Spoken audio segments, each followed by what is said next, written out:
वालेकुम।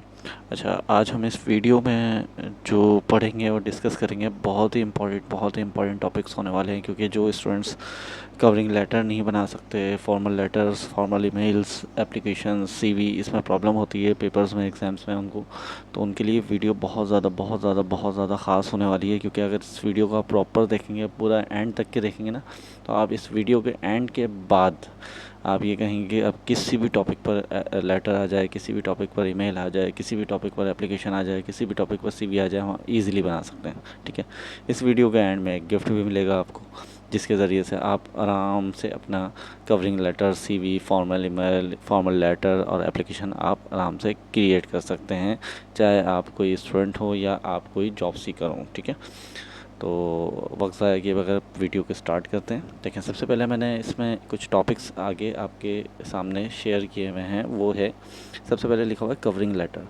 ठीक है, कवरिंग लेटर होता क्या है? कवरिंग लेटर जो होता है, वो बहुत से स्टूडेंट इसमें ये कंफ्यूज होते हैं कि कवरिंग लेटर और सीवी तकरीबन सेम है।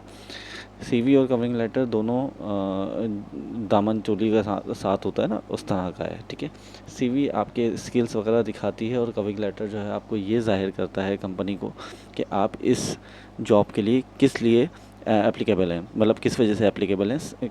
कवरिंग लेटर ये बताता है। तो इसके फॉर्मेट पर चलते हैं। मैंने इसके लिए बहुत इजी फॉर्मेट बनाया है। बहुत इजी फॉर्मेट है कि मतलब आप उसमें जस्ट आपको सिर्फ टॉपिक पता हो, और आप उसमें आराम से उस टॉपिक का नाम लिखें और कवरिंग लेटर आप क्रिएट कर सकते हैं। ठीक है, तो मैं चलता हूँ सबसे पहले इसके जो है फॉर्मेट पे। ठीक है, अच्छा, universal template of covering letter. Universal template इसलिए मैंने लिखा कि चाहे किसी भी तरह का कोई भी किसी भी तरह का कवरिंग लेटर आ जाए, तो आप इजीली लिख सकते हैं। ठीक है, आपने स्टार्ट कहाँ से करना है? आपने सब्जेक्ट, सही है। अब देखें, सबसे पहले क्या है, जो भी सब्जेक्ट आपको दिया हुआ हो, कि जॉब का नाम लिखा हुआ होगा कि भाई आपको असिस्टेंट मैनेजर की कवरिंग लेटर बनाना है, असिस्टेंट मैनेजर के लिए जॉब के ऑफ़र करनी है, या फिर जो है मार्केटिंग मैनेजर के लिए ऑफ़र करनी है, तो आप ये किसी भी किस्म के लेटर आ जाएगा, किसी भी किस्म का सब्जेक्ट आ जाएगा। आपने यहाँ पर क्या करना है, आपने लिखना है application for the post of, और जो भी नाम होगा पेपर में, जो भी नाम होगा, जैसे फ़र्ज़ करें मार्केटिंग मैनेजर है, तो आपने यहाँ पर लिख देना मार्केटिंग मैनेजर। ठीक है, यहाँ से स्टार्ट करना है, रिस्पेक्टेड सर या मैडम, आप दोनों में से कोई एक भी लिख सकते हैं। मैंने खैर दोनों ही लिख दिया, आप दोनों में से कोई भी एक लिख दें। ठीक है, अब देखें, इसमें बहुत आराम से लिखा हुआ है, I am writing this letter to apply the post of, जो भी जॉब का नाम जो आप यहाँ पर लिखेंगे वही लिखेंगे यहाँ पर। ठीक है, in your organisation I saw your advertisement and I am very interested in this role. ठीक है, कोई मुश्किल वर्डिंग नहीं है, सब आसान है। I have completed my studies and I have good skills in this field. I am very hardworking and honest person. I can handle my work professionally and I always try my best to give good result. ठीक है, I want to join your team to learn, grow, and I am sure that I will be a good worker for your company. My CV is attached with this letter for more details. ठीक है, कोई मुश्किल wording नहीं है, सबसे आसान template है ये। ठीक है, ये आपने लिख दिया। फिर इसमें I am looking forward to your positive reply, thank you, your sincerely. Student का नाम, मैंने स्टूडेंट का नाम लिखा हुआ है। आप अपना नाम, मतलब जैसे अगर आप जॉब सीकर हैं तो आपको अपना नाम लिखना पड़ेगा। ठीक है, स्टूडेंट है तो आप स्टूडेंट अपना नाम लिखें। इसके बाद जो है मैं जो लेकर आया हूँ वो है यूनिवर्सल सीवी टेम्पलेट्स, क्योंकि सीवी भी बनाने को अक्सर दे दी जाती है, चाहे वो आप सेकेंड ईयर के स्टूडेंट्स हों, फर्स्ट ईयर के स्टूडेंट्स हों, या एडीसी पार्ट 1, एडीए पार्ट 1, किसी भी क्लास ग्रेड के आप स्टूडेंट्स हों, तो उनको सीवी लाजमी बनानी पड़ती है। तो सबसे बेहतरीन ईजी वर्जन है ये। ठीक है, सबसे पहले आपने नाम लिखना है, एड्रेस लिख देना है सिटी और एरिया के साथ। ठीक है, फ़ोन नंबर लिख देना है, ईमेल आप कोई भी डमी ईमेल बना सकते हैं। ठीक है, ऑब्जेक्टिव्स लिखेंगे। ऑब्जेक्टिव बहुत इंपॉर्टेंट है। ऑब्जेक्टिव में क्या बात की जा रही है, professional environment where I can use my skills to help the organisation grow and learn new things. मतलब नॉर्मल बात की गई कि भाई मैं अगर मैं एक प्रोफेशनल इन्वायरमेंट में काम करना चाहता हूँ, या मैं काम कर रहा हूँ, और मैं जो है अपनी स्किल से आपकी ऑर्गेनाइजेशन को ग्रो करूँगा, और मुझे कुछ नई नई चीज़ें सीखने को मिलेंगी। ठीक है, अच्छा, इसके बाद एजुकेशन में क्या लिखेंगे? देखें, डिग्री नेम लिखा हुआ है, जैसे आप फ़र्ज़ करें यहाँ पर लिख सकते हैं मैट्रिक या इंटरमीडिएट, ये लिखा। कहाँ बोर्ड से करा है, बोर्ड नेम क्या लिखेंगे? कराची, ठीक है, या पंजाब। पासिंग ईयर्स किस ईयर में पास करा है वो लिख दिया। इसी तरह डिग्री नेम यहाँ पर मतलब हर चीज़ की डिग्री का नेम अलग लिखना है। जैसे फर्स्ट करने पहले आपने इंटर का लिख दिया, फिर आपने यहाँ पर मैट्रिक का लिख दिया, फिर उसके बाद आप जो है वो उसका लिख सकते हैं कि आपने ग्रेजुएशन कहाँ से किया है, ठीक है। अच्छा, स्किल्स पर आ जाएं। स्किल्स में आपने 4 पॉइंट्स लाजमी लिख देना है। गुड कम्युनिकेशन स्किल पे आपको बातचीत के तरीके बहुत अच्छे आते हैं। Proficient in MS office, MS office आपको चलाना आता है। फास्ट टाइपिंग स्पीड, आपकी टाइपिंग स्पीड फास्ट है। Time management and team work, time management आप कर सकते हैं और टीम वर्क के साथ भरपूर आप काम कर सकते हैं। अच्छा, एक्सपीरियंस में मैंने यहाँ पर लिखा है कि बच्चा फ्रेश है तो वो ये लिख सकता है। बच्चा क्या मतलब, अगर आप जॉब सीकर हैं और फ्रेश हैं या स्टूडेंट हैं तो फ्रेश हैं, तो उसके लिए क्या लिख सकते हैं। फ्रेश कैंडिडेट्स के लिए मैंने ये लिखा है eager to start professional career and learn. भाई मैं अभी जो है स्टार्ट करना चाह रहा हूँ अपना प्रोफेशनल करियर और जो है वह सीखूँगा, ठीक है। या फिर अगर आपने वर्क की हुआ है, पहले से जॉब करा हुआ है, तो उसका तजुर्बा आप लिख सकते हैं कि भैया I was work in school teacher as a मतलब 1 ईयर स्कूल टीचर इन फला फला स्कूल, कुछ भी नाम लिख सकते हैं। वरना तो फ्रेश भी लिख देंगे, इस पूरे को हटा के सिर्फ फ्रेश लिख दें तब भी चल जाएगा। अच्छा जी, हॉबीज़ में आपने ये लिख देना reading books, learning new technologies, playing sports वगैरह, ठीक है। अच्छा, प्रोफेशनल डिटेल लाजमी देनी होती है। प्रोफेशनल डिटेल में आप क्या देंगे, फादर नेम दे देंगे, डेट ऑफ बर्थ दे देंगे, CNIC लिख देंगे, नेशनलिटी लिख देंगे, रिलीजन लिख देंगे। लैंग्वेजेस आपको कौन कौन सी आती हैं भाई, इंग्लिश, उर्दू, सिंधी। अगर ये सिंधी लैंग्वेज आती है तो सिंधी लिख दें, उर्दू आती है तो उर्दू लिख दें, इंग्लिश आती है तो इंग्लिश लिख दें, ठीक है। इसके बाद लैंग्वेज वाला ऑप्शन आपका सामने ऑप्शनल ही है, ठीक है। अच्छा, इसके बाद आ जाता है यूनिवर्सल फॉर्मल ईमेल। अच्छा, बहुत से स्टूडेंट्स ये बोलते हैं कि भाई फॉर्मल ईमेल क्या होती है या ईमेल क्या होती है, तो उनके लिए बेहतरीन टेम्पलेट है, बेहतरीन टेम्पलेट। ये एक किस तरह का टेम्पलेट है कि मतलब ये किसी भी टॉपिक पर आपके पास आ जाएगी ईमेल, आप आराम से लिख सकते हैं। मैंने बल्कि इसमें आपको जो है डमी एक ईमेल बना के भी दिखाई है, ठीक है। अच्छा, सबसे पहले आपने क्या लिखना होता है, to recipient's email address, secondary person email address सिर्फ कार्बन कॉपी के लिए होती है, ये CC। BCC क्या होता है, हिडन पर्सन होता है जो किसी को नज़र ना आए, ठीक है।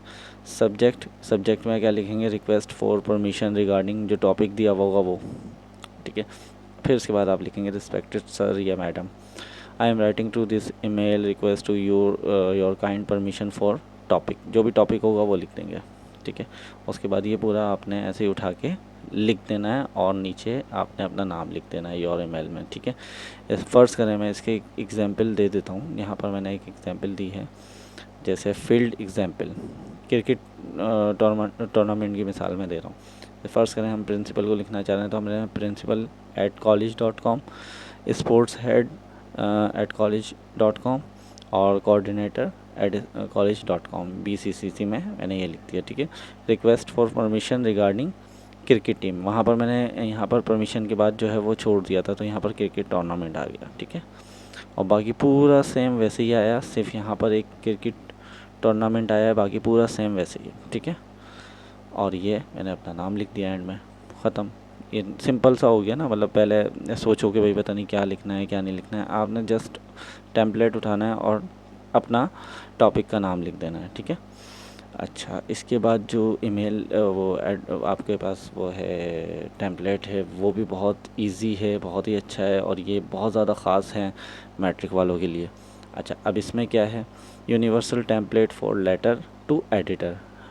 एडिटर के लिए हम लिखते हैं ना, फॉर्मल लेटर होता है, तो इसकी स्टार्टिंग किस तरह से करनी है, आपने सबसे पहले लिखना है एग्जामिनेशन हॉल सरजानी टाउन मैंने एक लिख दिया, एरिया का नाम लिखना है, ठीक है।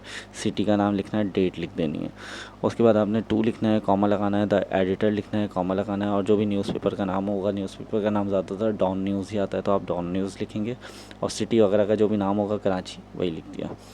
अच्छा, अब आपको सब्जेक्ट दिया जाएगा कि भाई किस चीज़ के लिए, रिगार्डिंग द प्रॉब्लम ऑफ, जो भी मसले का नाम होगा वो लिखोगे, ठीक है। फिर यहाँ से आप स्टार्ट करोगे, ठीक है। अब यहाँ पर कहाँ, ये देखो मसले का नाम यहाँ लिखा हुआ है ना, मसले का नाम जो भी आपको यहाँ लिखोगे ना मसले का नाम, वही आप यहाँ पर लिख देना है। इसके बाद ये 2 पैराग्राफ 2 लाइन्स आपने लिखनी है, स्टूडेंट्स अपना नाम लिखेंगे, ख़त्म हो गया लेटर, ठीक है। इसको भी, इस एग्जाम्पल मैंने कितनी आसान दी है, मैंने यहाँ पर नीचे लिखा है letter to editor field example, मसला है जैसे लोड शेडिंग हो गया, अब मैंने इसको प्रॉपर लिखा है यहाँ पर, ठीक है। मैंने लिख दिया भाई ये जो है लोड शेडिंग। अच्छा, ये शुरू का जो टेम्पलेट है ना, आप खुद भी लिख लेना। मैंने इसमें कुछ चीज़ें मिस इसलिए कर दी कि वो प्रॉपर आप देखें पहले वीडियो, फिर आप लिखें। ऊपर से फॉर्मेट लाजमी देखना है, ठीक है।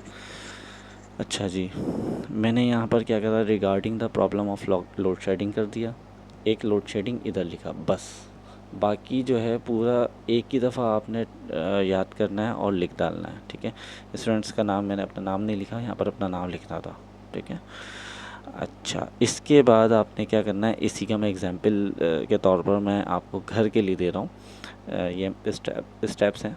सबसे पहले सब्जेक्ट सवाल का क्वेश्चन में मसला ढूंढना है आपने, कि अगर आपको कोई लेटर आता है पेपर में तो उसमें मसला क्या है। बहुत सारे मसले होते हैं, जैसे कभी आ जाता है कि वाटर का, कभी आ जाता है सेवरेज वगैरह का। तो ये सारी चीज़ें होती हैं। जैसे एग्जांपल में मैंने यहाँ पर लिखा हुआ क्या है, सवाल डर्टी वाटर का है तो लिखें regarding the problem of dirty water, ठीक है। स्टेप 2 बॉडी जो होती है लेटर की, उसमें क्या कि पहले पैराग्राफ की आखिरी लाइन में वही मसले का नाम लिखना है, जैसे मैंने अभी ऊपर लिखा हुआ है। स्टेप 3 में क्या करना है, बाकी पूरा लेटर ऊपर नीचे से बिल्कुल वैसे ही रहेगा, उन्होंने कुछ भी मतलब ये नहीं करना है, कुछ भी चेंज नहीं करना है, ठीक है। अच्छा, टॉपिक्स मैं दे रहा हूँ जो आपको घर के लिए करने होंगे। जैसे बहुत ज़्यादा आता है हाई प्राइसेस, जैसे महंगाई हो गई, ये भी मसला है। ब्रोकन रोड्स, रोड भी टूटे हुए हैं, ये भी मसला है। स्ट्रीट क्राइम जैसे चोरी चकारी हो गई, ये भी मसला है। ये भी आपके प्रीवियस पास्ट पेपर में आए हुए होंगे क्लास मैट्रिक के लिए, ठीक है। अब आ जाते हैं universal application template. Application template class 9 के लिए बहुत इंपॉर्टेंट है, बहुत इंपॉर्टेंट है। अब जैसे यहाँ पर मैं यहाँ लिखूँगा टू द, ठीक है, मैंने यहाँ पर लिख दिया, इसको बैक करा मैंने, और यहाँ पर मुझे टू लिखना है। मैं यहाँ पर लिखूँगा टू, ठीक है। टू द प्रिंसिपल, और कॉलेज स्कूल का जो भी नाम होगा वो लिखना है, सिटी का नाम लिखना है। सब्जेक्ट में लिखना है एप्लीकेशन फॉर जो भी टॉपिक दिया हुआ हो, जैसे transfer certificate, sports certificate, leave application, जो भी टॉपिक दिया हुआ वो नाम लिख देना है। उसके बाद आपने आ जाना है रिस्पेक्टेड सर मैडम। अच्छा, ये एप्लीकेशन बहुत इंपॉर्टेंट है, तो आपने इसको प्रॉपर देखना है। देखें, यहाँ पर आपने क्लास अपनी लिखनी है, ठीक है, क्लास अपनी लिखनी है। फिर यहाँ पर आपने क्या लिखना है, इस जगह पर ये जो लाइन है ना, इस जगह पर आपने लाइंस देख के लिखनी है कि अगर लीव एप्लीकेशन है तो लीव एप्लीकेशन के लिए क्या लिखना पड़ेगा, अगर आप किसी चीज़ के लिए परमिशन मांग रहे हैं तो उसके लिए क्या लिखना पड़ेगा, ठीक है। ये वाली लाइन पे ये भी मैं अभी बता दूंगा। Therefore I can not attend the school for few days, आप ये भी लिख सकते हैं। या फिर आई नीड योर परमिशन, अगर आप एप्लीकेशन में किसी चीज़ की परमिशन मांग रहे हैं तो देयर फॉर के बाद आप लिखेंगे आई नीड योर परमिशन।